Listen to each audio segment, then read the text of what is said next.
Sweden has exploded at Russia with a message that could not be clearer: get out of Ukraine now. This is more than just political rhetoric, it is a defining shift in how Sweden presents itself to the world and a turning point in its long history of neutrality. For decades, Sweden was viewed as the calm observer in Europe, a state that preferred dialogue and restraint over confrontation. But the ongoing war in Ukraine, the relentless attacks by Russia, and the suffering of millions have now pushed Sweden to the edge. The moment is loud, powerful, and deeply symbolic, as Sweden casts aside the last remnants of quiet diplomacy and stands firmly on the side of Ukraine's defense. To understand this, it helps to explore the change from multiple angles, much like one would evaluate a carefully engineered machine, looking at its exterior, its interior, its performance under pressure, the safety mechanisms it deploys, its unique strengths, the costs of operation, and finally, the conclusion of what this means for Europe and for Russia. From the outside, Sweden's exterior stance is striking. Once painted in soft tones of neutrality, Stockholm is now covered in sharper, harder edges. It projects the look of a country that has armored itself with conviction and clarity. The exterior design of Sweden's political stance is bold, direct, and impossible to ignore. By using uncompromising language against Russia, Sweden sends a visual signal to the rest of the world. Think of it like a vehicle that was once understated and modest but is now outfitted with steel plates and flashing lights, demanding recognition. The sharpness of the words, "Get out of Ukraine now," reflect a new exterior that no longer hides behind balanced language or cautious statements. Instead, Sweden now wears its defiance openly, broadcasting its commitment to Ukraine's sovereignty with every headline that emerges from Stockholm.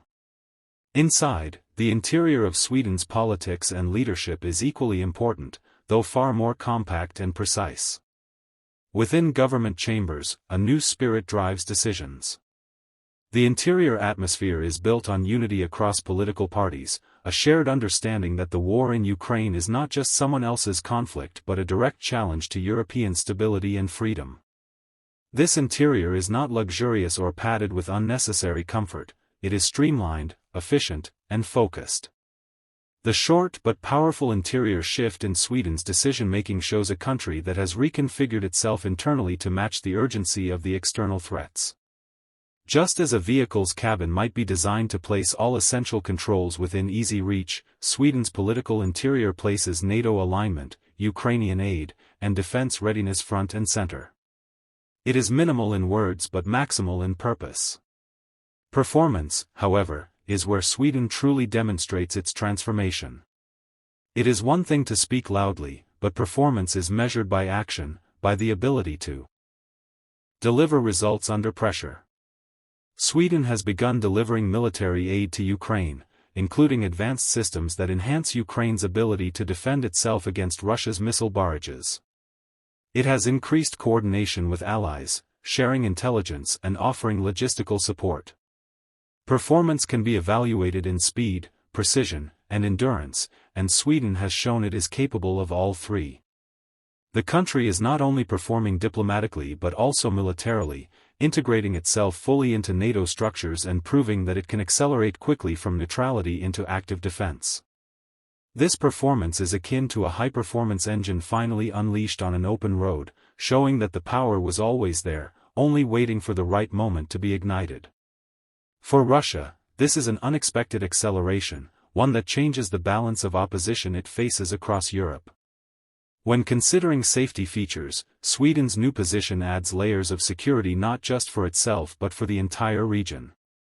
By standing against Russia, Sweden contributes to the collective shield that Europe is building around Ukraine. These safety mechanisms come in the form of joint exercises, coordinated defense systems, and increased surveillance over vulnerable areas such as the Baltic Sea. The safety features are designed to deter Russia, to raise the costs of aggression, and to protect not only Swedish citizens but also allies across NATO. Much like a vehicle outfitted with airbags, collision detection, and reinforced structures, Sweden's political and military integration offers protection against sudden shocks and unexpected strikes. Its safety net is no longer a quiet reliance on neutrality but an active participation in the collective defense of Europe. For Ukraine, these safety features translate into stronger political backing and additional layers of military aid that help sustain the fight against Russian occupation. The unique selling points of Sweden's move stand out clearly. First, Sweden's history of neutrality means that when it finally breaks its silence, the world pays attention. Unlike countries that have always spoken loudly against Moscow, Sweden's voice carries the weight of surprise and authority. Second, its geographic position in Northern Europe gives its stance particular importance. Sweden controls critical access points to the Baltic Sea, a region Russia closely watches. This makes its warnings far more threatening to Moscow than distant statements from other Western capitals. Third, Sweden's integration into NATO is itself a unique feature. This is not a country simply shouting from the sidelines, it is now a member of a powerful alliance, and its words are backed by collective defense obligations. These selling points differentiate Sweden's warning from others. It is not just another European country condemning Moscow, it is a newly armed, strategically positioned NATO member whose voice can shift balances. Every bold position comes with a price, and Sweden is fully aware of what it is paying.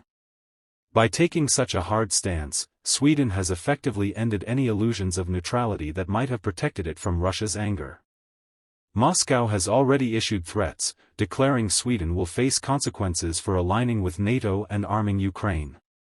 The price is also economic, as Sweden invests more in defense spending and accepts potential cyber attacks and political retaliation from Moscow. But in exchange for these costs, Sweden gains security guarantees, stronger bonds with allies, and the ability to shape European defense policy. Russia, meanwhile, faces an even steeper price. Its occupation of Ukraine grows more expensive by the day, not only in financial terms but also in diplomatic isolation. Every time Sweden or another European state raises its voice, Russia pays the price of deeper alienation and a heavier economic burden. The demand for Russia to get out of Ukraine is therefore not only moral but also financial, a warning that the longer it stays, the higher the costs will climb. As the situation unfolds, it becomes clear that Sweden's explosion at Russia is more than a momentary outburst.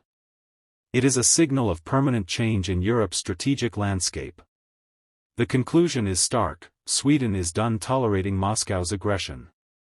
It has crossed the threshold from cautious observer to outspoken defender, from quiet neutrality to loud alliance.